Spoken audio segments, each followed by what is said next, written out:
Voice types, voice types, voice types. What is my voice type, Ivan? Am I bass? Am I baritone? So, in today's episode, I want to quickly share 3 reasons why I rarely even mention this idea of voice classifications in my sessions.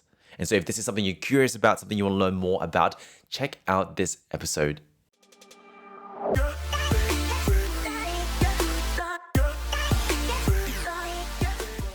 Hey everyone, welcome back to the Singing Simply show. My name is Ivan and we are on a journey together in this show to demystify learning to sing, especially when you're first starting off, right? It can be quite complex. It can be quite confusing. And I want to break it down in a way that's very simple to understand for you. And if this is the first time checking out this show, welcome to the team. And if you're returning, welcome as well. And so today's topic actually got inspired by a question on my social media. And, I often get questions on social media, people just DMing me on Instagram or people DMing on my other social media platforms. Hey, Ivan, what is my voice type? Right? And they might send me a clip and they might be like, am I a bass? Am I a baritone? Well, what is my voice type? Or maybe I have some singers reaching out for help, right? Reaching out for lessons. And they would come in and they would say this: I am a bass, but I can't hit this. Or I'm a soprano and I can't hit my low notes. And, it's always really, really interesting getting those questions because I rarely even talk about voice classifications with my paid clients.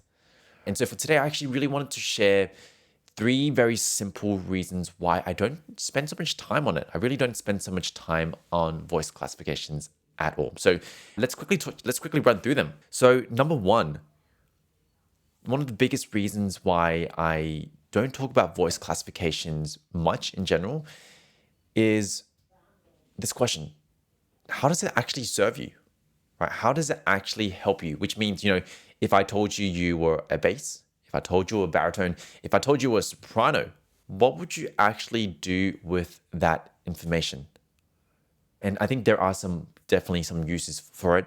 But what I find is that for a lot of people starting off, a lot of people, first working on their voice, or even some intermediates, often when we get that information, that piece of information, we end up using it as a label, or it often ends up limiting us because we end up, bottling our voice into this one very specific label. And we look at our voice as this one specific thing. Right? When in fact the voice isn't. The voice has so much options. It has so many colors. It has so many rooms to explore. And when you start to just label your voice as one thing, it becomes very, very restrictive. And I find that for a lot of people, it often restricts their potential. Because what it might mean sometimes, because often what happens is, say if a singer is like, oh, I'm a bass now. I'm a bass. That means I can never go, past an E4. Right? When that's not the case. When that's not the case at all.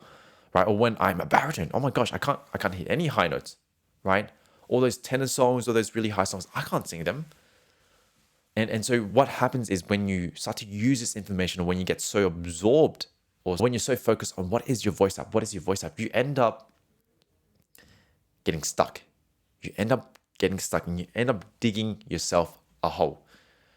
And often what happens here is, singers who are so focused on voice types, voice classifications, what am I? What often happens is you start to focus on what your voice can't do. You can't do this, you can't do this, you can't do this, you can't do this, right? Very focused on your limitations. Rather than focusing on your potential, things that you could do. Right? And I promise you, right? When you train your voice, when you surround yourself with people who are really, really cool, and you surround yourself with a teacher who's going to guide you there, your voice is capable of much more than you think. For example, when I first started singing, I couldn't even get past a C4. Couldn't get past a C4. And, even if you scroll through some of my social media posts, right? I can go way past the C4 now. Often I go to notes like the C5. Right? I don't always go there, but I can. Right? This is why it's really, really important, because if I had bought into that label of I'm a bass or baritone, because I have been called that before, right? When I first started singing, I was called a baritone. I was called a bass. I was always singing bass. And yes, I have a rich, low voice, right? But I'm not just a bass. There's other parts of my voice that I could explore as well. And so if there's one thing that I would love for you to take away, it is don't bottle yourself into one thing. Your voice has so many options. It has so many choices. Stop trying to force yourself into one specific label because your voice is more than that. You're more than that. This is reason number one, right? What would you actually do with this information? How would that actually serve you? Because often I find for a lot of beginners, a lot of intermediate, it doesn't. It doesn't serve you. And this is why I don't really talk about voice types so much. Now, the second reason is even if we got you a label,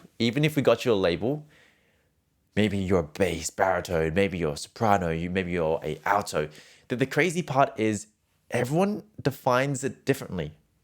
And I know this from experience because I've worked with a few teachers, right? I've had some really, really good ones and some not so good ones. And earlier in my singing career, I was kind of working, with some teachers who, they weren't that good. They weren't as good because, they were, a bit on the cheaper side, that kind of thing. You know where it's at.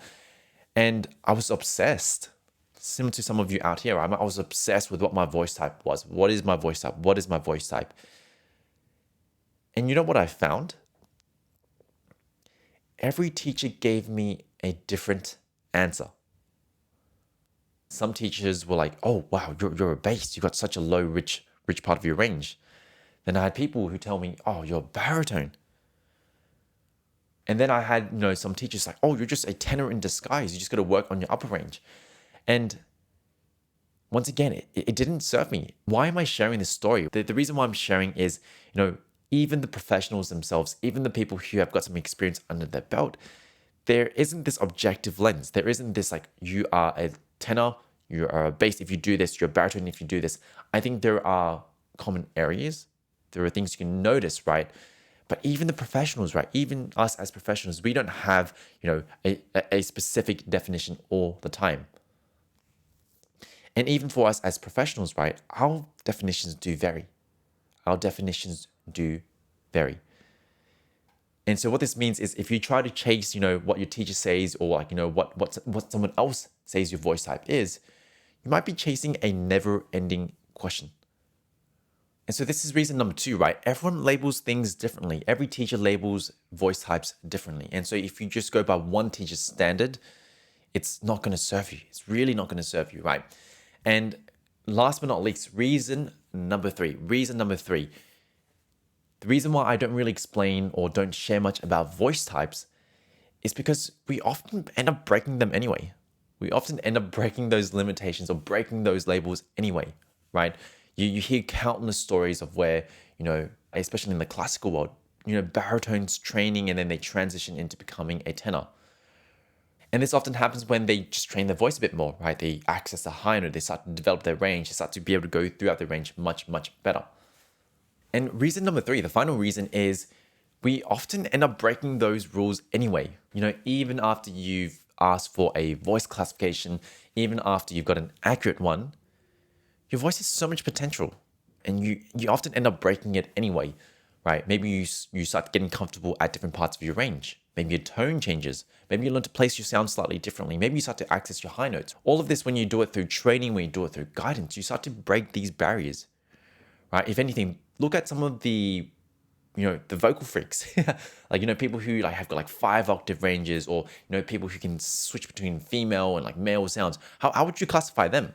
They've broken barriers. And I want to encourage you to adopt a bit of this mindset, right? Because when you can come to your singing voice, your singing practice, and you're like, hey, what can I challenge myself on next? What barriers can I break? What barriers can I break? All of a sudden, you don't fall into this trap of limiting yourself. And this is going to be really important because one of the things I believe singing does, right, is it's a great tool to show you that you're capable of so much more. And so this is reason number three. Now, I don't want to just be beating down on voice types and saying they're not useful at all. I think there is a time and place for them. And where this is useful is it can serve as a quick bias, right?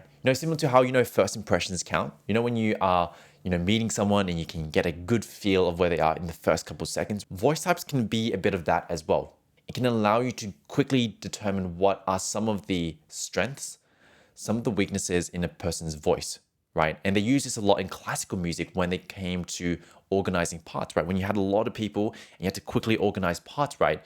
This is a great way to filter it. So you can kind of think of voice types as this a very quick way to filter your voice. But here's the thing, chances are for most of you listening to this podcast, it's not relevant. It's not really something relevant to be talking about, because when do you need to be quickly filtering out your voice, right? If you're singing your own music, if you're singing covers, if you working on your voice, how does that actually even serve you? And so these are the three reasons, right? Number one, how does it actually serve you? What would you actually do with this information? Number two, realize that even the professionals, they label things differently. And so that single answer that you're trying to look for, you might not actually get. And then last but not least, we end up breaking those labels anyway. And so I want to kind of leave you with a bit of an exercise, right? A bit of an exercise, something for you to do, which is, if you've always been focused on voice types, if you've always been wondering, what is my voice type? Am I bass and baritone? Here is a little kind of thought exercise, or maybe a bit of something for you to think about. How would you be working on your voice if you weren't thinking about voice types? What sort of goals would you have? What sort of music would you be doing? What sort of practice would you be putting in? When you can start to focus and come through this lens of my potential, this is how you actually get better at singing. Because chances are a lot of people listening to this podcast, including you, you're here because you want to get better at singing. You're not here because you want to sing like a bass, sing like a baritone. You're here because you want to improve your voice. And so maybe just spend 5-10 minutes, answer this question for yourself. How would you be working on your voice if you weren't thinking about voice types? And I'd also love to hear your answers. So if you would love to share, or if you've got a question on today or about singing, I'm going to drop my social media links below. The easiest way is to DM me on Instagram, or you can also send me an email as well. And I'd love to hear, what you came up with, and see if there's any other questions I can answer for you. So apart from that, team, remember, you're not your limitations. Take care, and I'll see you real soon.